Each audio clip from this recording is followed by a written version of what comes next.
জল্পনার ইতি। টানাপোড়েনের মাঝেই দিলীপ ঘোষকে নিয়ে অবস্থান স্পষ্ট করল কেন্দ্র। দিল্লি থেকে এল বড় বার্তা। বিগত বেশ কিছু সময় ধরে সংবাদ শিরোনামে দিলীপ ঘোষ।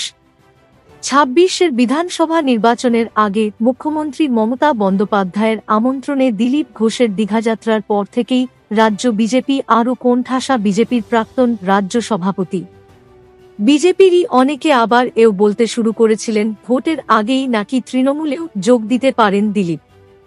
যদিও দিলীপবাবু স্পষ্ট জানিয়েছেন কোনো পরিস্থিতিতেই তিনি বিজেপি ছাড়ছেন না।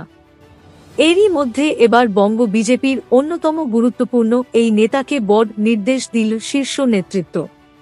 দিলীপকে নিয়ে বড় বার্তা। দলের সূত্রের খবর, পুরনো ফর্মেই পার্টির কাজ করে যাওয়ার জন্য দিলীপ ঘোষকে নির্দেশ দলের কেন্দ্রীয় নেতৃত্বের। আরএসএসের তরফেও দিলীপকে বার্তা, দলের কাজ করে যান।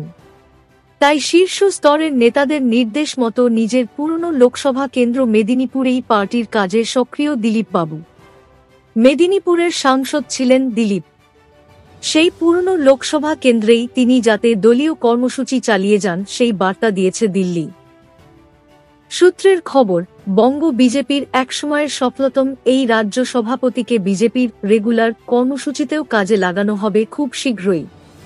রাজ্য বিজেপিতে ক্ষমতাসীন শিবিরের একাংশ দিলীপকে দূরে সরিয়ে রাখলেও নিজেকে দলের কাজ থেকে কখনই বিরত রাখেননি দিলীপ।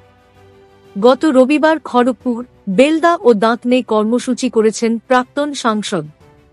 এরই মধ্যে এবার দিলীপকে নিয়ে স্পষ্ট বার্তা দিল্লির।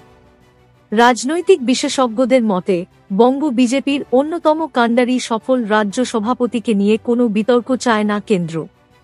কারণ বিধানসভা নির্বাচনের আগে সংঘের পুরনো সদস্যকে নিয়ে কোনো পদক্ষেপ করলে তা বুমেরাং হতে পারে।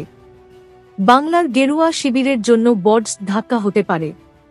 কারণ পুরনো নেতা কর্মীদের বড় অংশই দিলীপ ঘনিষ্ঠ।